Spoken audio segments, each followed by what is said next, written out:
दोस्तों, आज हम बात करेंगे राज्य के नीति निर्देशक तत्व, directive principle of state policy. यह संविधान के भाग 4 के अंतर्गत अनुच्छेद 36 से 51 में आता है। राज्य के नीति निर्देशक तत्व आयरलैंड के संविधान से लिया गया है। डॉक्टर भीमराव अम्बेडकर ने इस तत्व को विशेषता वाला बात बताया है। मूल अधिकारों के साथ नीति निर्देशक तत्व संविधान की आत्मा एवं दर्शन है। ग्रेनविल ऑस्टिन ने निर्देशक तत्वों और अधिकारों को संविधान की मूल आत्मा कहा है।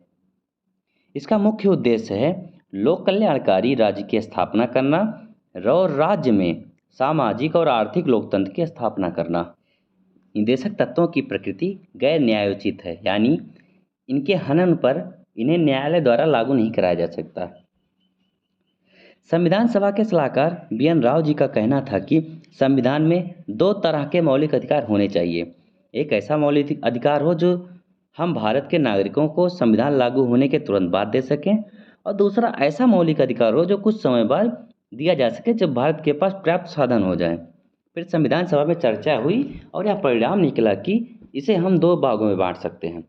भाग 3 में मौलिक अधिकार जो अनुच्छेद 12 से 35 के बीच में है, और भाग 4 में राज्य के नीति निर्देशक तत्वों को रखते हैं जो अनुच्छेद 36 से 51 के बीच में आता है। इस तरह से यह दो भागों में बांटा गया। इस तरह से हम मौलिक अधिकार और राज्य के नीति निर्देशक तत्वों के बारे में थोड़ा अंतर जान लेते हैं। मौलिक अधिकार USA के संविधान से लिया गया है, जबकि नीति निर्देशक तत्व आयरलैंड के संविधान से लिया गया है। मौलिक अधिकार को भाग 3 में वर्णित किया गया है और नीति निर्देशक तत्व को भाग 4 में वर्णित किया गया है। मौलिक अधिकार को लागू कराने के लिए न्यायालय की शरण ले सकते हैं, लेकिन नीति निर्देशक तत्व को लागू कराने के लिए न्यायालय नहीं जाया जा सकता। मौलिक अधिकार नागरिकों को स्वतः ही प्राप्त होता है, जबकि नीति निर्देशक तत्व राज्य सरकार के द्वारा लागू करने के बाद ही नागरिकों को प्राप्त होता है। मौलिक अधिकार व्यक्ति के अधिकार के लिए है, जबकि नीति निर्देशक तत्व समाज की भलाई के लिए है। अब हम थोड़ा अनुच्छेदों के बारे में जान लेते हैं। अनुच्छेद 36 राज्य की परिभाषा। राज्य के अंतर्गत भारत की सरकार और संसद तथा राज्यों में से प्रत्येक राज्य की सरकार और विधानमंडल तथा भारत के राज्य क्षेत्र के भीतर या भारत सरकार के नियंत्रण के अधीन सभी स्थानीय और अन्य प्राधिकारी हैं जिन्हें राज्य कहा जाता है। अनुच्छेद 36 में राज्य का मतलब वही है जो मूल अधिकारों से संबंधित भाग 3 में दिया गया है। अनुच्छेद 37 में कहा गया है यह न्यायालय में परिवर्तनीय नहीं है और वाद योग्य नहीं है। मतलब निर्देशक तत्वों की प्रकृति गैर न्यायोचित है, यानी इसके हनन होने पर हम न्यायालय द्वारा लागू नहीं करा सकते, अतः सरकार इन्हें लागू करने के लिए बाध्य नहीं है। निर्देशक तत्व देश के शासन में मूलभूत हैं और विधि बनाने में इन तत्वों को लागू करना राज्य का कर्तव्य होगा। अब हम बात करते हैं अनुच्छेद 38। अनुच्छेद 38 में कहा गया है कि लोक कल्याण की वृद्धि के लिए राज्य ऐसी सामाजिक व्यवस्था बनाएगा जिससे नागरिकों को सामाजिक, आर्थिक एवं राजनीतिक न्याय मिलेगा। मतलब सामाजिक और आर्थिक और राजनीतिक न्याय द्वारा सामाजिक व्यवस्था सुनिश्चित करना और आय, प्रतिष्ठा, सुविधाओं और अवसरों की असमानता को समाप्त करना है। सीधी सीधी बातों में क्या कहा जा सकता है कि अनुच्छेद 38 लोक कल्याण के लिए प्रोत्साहित करता है, लोक कल्याण की व्याख्या करता है। KT शाह का यह कथन है कि राज्य के नीति निर्देशक तत्व एक ऐसा चेक है जो बैंक की सुविधा अनुसार अदा किया जाएगा। अब हम बात करते हैं अनुच्छेद 39 की। अनुच्छेद 39 में राज्य विशेष रूप से निम्नलिखित नीतियों को सुरक्षित करने की दिशा में कार्य करेगा। पहला, सभी नागरिकों को आजीविका के पर्याप्त साधन का अधिकार दिया जाएगा। भौतिक संसाधनों के स्वामित्व और नियंत्रण को सामान्य जन की भलाई के लिए व्यवस्थित करना। कुछ ही व्यक्तियों के पास धन को संकेंद्रित होने से बचाना। मतलब कुछ ही व्यक्तियों के पास सारा धन उन्हीं के पास ना रहे। पुरुषों और महिलाओं दोनों को समान कार्य के लिए समान वेतन देना। श्रमिकों की शक्ति और स्वास्थ्य की सुरक्षा करना। ये सभी अनुच्छेद 39 के तहत आते हैं। अनुच्छेद 39 का सीधा कहना है कि नागरिकों के अधिकारों को सुरक्षित करना, उनकी नीतियों को सुरक्षित करना। और 39 का में कहा गया है कि समान न्याय और गरीबों को निःशुल्क विधिक सहायता उपलब्ध कराना। अनुच्छेद 40 में कहा गया है कि ग्राम पंचायतों का गठन और उनकी आवश्यक शक्तियाँ प्रदान कर स्वास्थ्य सरकार की इकाई के रूप में कार्य करने की शक्ति प्रदान करना। जैसे ग्रामीण क्षेत्र में पंचायती राज 73वां संविधान संशोधन से आया और शहरी क्षेत्र में नगरपालिका 74वां संविधान संशोधन से आया है। हम पंचायती राज और नगरपालिका को आगे आने वाले चैप्टर में डिटेल में इसके बारे में पढ़ेंगे। अनुच्छेद 41 में कहा गया है कि कुछ दशाओं में काम, शिक्षा और सरकारी सहायता पाने का अधिकार, जैसे वृद्धा पेंशन, विधवा पेंशन, विकलांगता पेंशन। अनुच्छेद 42 न्याय संगत और मनोचित दशाओं का तथा प्रसूति सहायता का उपबंध, जैसे गर्भवती महिलाओं द्वारा कठोर शारीरिक श्रम न करवाना, प्रसूति सहायता मैटरनिटी लीव दी जाती है जो महिलाओं को। अनुच्छेद 43 में कहा गया है कि निर्वाह योग्य मजदूरी और कुटीर उद्योग को बढ़ावा देना। अनुच्छेद 43 का में उद्योगों के प्रबंधन में श्रमिकों की भागीदारी सुनिश्चित करने के लिए राज्य कदम उठाएगा। मतलब उद्योगों को अगर फायदा होता है तो उसमें जो काम कर रहे श्रमिकों के लिए उनकी फैसिलिटी बढ़ा दी जाए, जैसे मेडिकल फैसिलिटी हो गई, रहने कहने की फैसिलिटी हो गई, इन सारी फैसिलिटी को बढ़ाकर उनकी भागीदारी सुनिश्चित करने का अधिकार है। और अनुच्छेद 43 बी में कहा गया है सहकारी समितियों को बढ़ावा देना। अब हम आगे बढ़ते हैं अनुच्छेद 44 की तरफ। अनुच्छेद 44 में कहा गया है कि भारत के समस्त राज्य क्षेत्र में नागरिकों के लिए एक समान सिविल संहिता होनी चाहिए। अनुच्छेद 45 में कहा गया है कि बच्चों को 14 वर्ष की आयु पूरी करने तक निःशुल्क और अनिवार्य शिक्षा दी जानी चाहिए और उनकी देखभाल करनी चाहिए। यह 86वें संविधान संशोधन 2002 द्वारा अधिनियम आया कि 6 से 14 वर्ष तक के बच्चों के अनिवार्य एवं निःशुल्क शिक्षा को मौलिक अधिकार के रूप में मान्यता देने संबंधी प्रावधान किया जाए। इसे अनुच्छेद 21 का में जोड़ा भी गया है।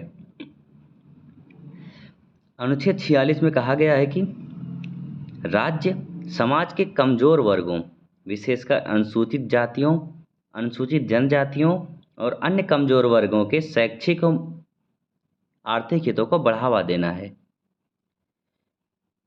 और सामाजिक अन्याय एवं शोषण से सुरक्षा प्रदान करना है।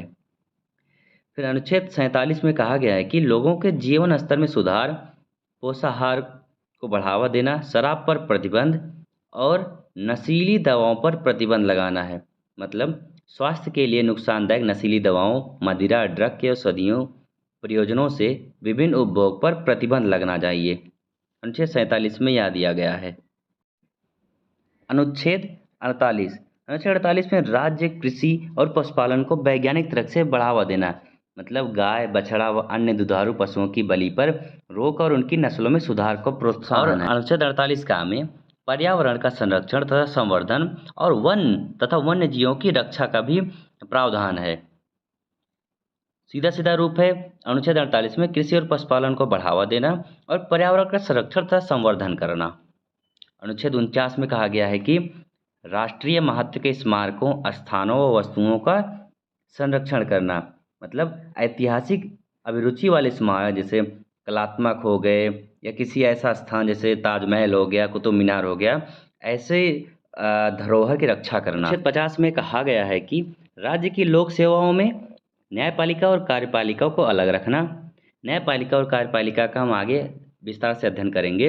अनुच्छेद 51 में कहा गया है कि अंतर्राष्ट्रीय सुरक्षा और सुरक्षा की अभिवृद्धि हेतु राज्य प्रयास करेगा, अंतर्राष्ट्रीय सुरक्षा बनाए रखेगा और अंतर्राष्ट्रीय विवादों को मध्यस्थ द्वारा निपटाने के लिए प्रोत्साहित करना। अब हम यहाँ पर अनुच्छेद 36 से 51 तक सारे अनुच्छेदों को एक साथ ही एक नज़र में देखते हैं। अनुच्छेद 36 में कहा गया राज्य की परिभाषा, 37 में न्यायालय नहीं जा सकते, 38 में कहा गया सामाजिक, आर्थिक और राजनीतिक न्याय, 39 में राज्य कुछ नीतियों पर कार्य करेगा जैसे पुरुष और महिलाओं को समान कार्य के लिए समान वेतन, नागरिकों के लिए आजीविका के लिए प्राप्त साधन। ऐसे 39 में कहा गया निःशुल्क विधिक सहायता, 40 में पंचायत के गठन के बारे में कहा गया है, 41 में कुछ दशा में सरकारी सहायता का अधिकार जैसे वृद्धा पेंशन, विकलांग पेंशन। अनुच्छेद 42 में न्याय संगत और मनोचित दशा जैसे मैटरनिटी लीव, गर्भवती महिलाओं से शारीरिक श्रम ना करवाना। अनुच्छेद 43 में निर्वाह योग्य मजदूरी देना। 43 में श्रमिक की भागीदारी होनी चाहिए उद्योगों में। 43 में सहकारी समिति का गठन होना चाहिए। 44 में समान सिविल संहिता होनी चाहिए। 45 में 6 वर्ष की आयु तक बच्चों की देखभाल करना, उन्हें 14 वर्ष तक के बच्चों का पढ़ाना। 46 में कमज़ोर वर्गों के हितों का संरक्षण है।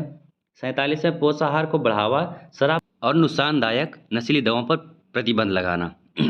अनुच्छेद 48 में कृषि और पशुपालन को बढ़ावा देना और पर्यावरण का संरक्षण और संवर्धन करना। 48 ए में आता है। 49 में राष्ट्रीय स्मारकों का संरक्षण। अनुच्छेद 50 में कार्यपालिका से न्यायपालिका को अलग करना और 51 में अंतर्राष्ट्रीय शांति बनाए रखना। दोस्तों अब हम शुरू करते हैं। मौलिक कर्तव्य, फंडामेंटल ड्यूटीज़ क्या क्या है हमारी। फंडामेंटल ड्यूटीज़ यानी कि मौलिक कर्तव्य भाग 4A के अंतर्गत अनुच्छेद 51 के तहत रखा गया है। मूल संविधान में मौलिक अधिकारों की अवधारणा को तो रखा गया था, परंतु मौलिक कर्तव्यों को इसमें शामिल नहीं किया था। फिर 1976 में सरदार शरण सिंह समिति ने सिफारिश की कि संविधान में मूल कर्तव्यों का एक अलग स्थान होना चाहिए। सरदार शरण सिंह समिति की अनुशंसा पर संविधान के 42वें संविधान संशोधन 1976 के द्वारा मौलिक कर्तव्य को संशोधन करके संविधान में जोड़ा गया। इसे रूस के संविधान से लिया गया है, जो भाग 4A में अनुच्छेद 51A के तहत रखा गया है। भाग 4 में राज्य के नीति निर्देश सिद्धांत हैं और 4A में मौलिक कर्तव्य। हमारे मूल संविधान में मौलिक कर्तव्यों को नहीं रखा गया। फिर 42वां संविधान संशोधन 1976 द्वारा 10 मौलिक कर्तव्य को भाग 4A में जोड़ा गया। इसके बाद 86वां संविधान संशोधन 2002 द्वारा 11वां मौलिक कर्तव्य एक और जोड़ा गया कि 6 से 14 वर्ष तक के बच्चों को निःशुल्क शिक्षा उपलब्ध कराया जाए। महात्मा गांधी जी ने कहा है कि हमारे अधिकारों का सही स्रोत हमारे कर्तव्य होते हैं और यदि हम अपने कर्तव्यों का सही ढंग से निर्वाह करेंगे तो हमें अधिकार मांगने की आवश्यकता नहीं होगी। अब हम देखते हैं कि कौन कौन से वो 11 मौलिक कर्तव्य हैं। पहला है संविधान का पालन करें, उसके आदर्शों, संस्थाओं, राष्ट्रध्वज और राष्ट्रगान का आदर करें। दूसरा है हमारी स्वतंत्रता के लिए जिन राष्ट्रीय आंदोलन ने प्रेरित रखा उनके आदर्शों को हृदय में संजोए रखें और उनका पालन करें। भारत के सभी नागरिक देश की एकता, प्रभुता और अखंडता की रक्षा करें। चौथा है देश की रक्षा करें और बुलाए जाने पर राष्ट्र की सेवा करें। पांचवा है भारत के सभी लोगों में समरसता और समान भ्रातृत्व की भावना होनी चाहिए, जो धर्म, भाषा और प्रदेश या वर्ग के आधार पर भेदभाव से दूर हो और साथ ही ऐसी प्रथाओं का त्याग करें जो स्त्रियों के सम्मान के विरुद्ध है। छठी है हमारी सामाजिक संस्कृति की गौरवशाली परंपरा का महत्व समझें। सातवां है प्राकृतिक पर्यावरण की रक्षा करें और साथ ही वन, झील, नदी और वन में रहने वाले जीवों की रक्षा करें और प्राणियों, जीवों के प्रति दया भाव रखें। आठवां है वैज्ञानिक दृष्टिकोण, मानववाद और ज्ञानार्जन तथा सुधार की भावना का विकास करें। नौवां है सार्वजनिक संपत्ति को सुरक्षित रखें और हिंसा से दूर रहें। 10वां है सभी नागरिकों का यह कर्तव्य है कि वह व्यक्तिगत और सामूहिक गतिविधियों के सभी क्षेत्र में उत्कर्ष की ओर बढ़ने का प्रयास करें ताकि राष्ट्र आगे बढ़े। और 11वां है जो 86वें संविधान संशोधन 2002 द्वारा जोड़ा गया कि 6 से 14 वर्ष तक के उम्र के बच्चों को शिक्षा का अवसर उपलब्ध कराना। ये हमारे 11 मौलिक कर्तव्य।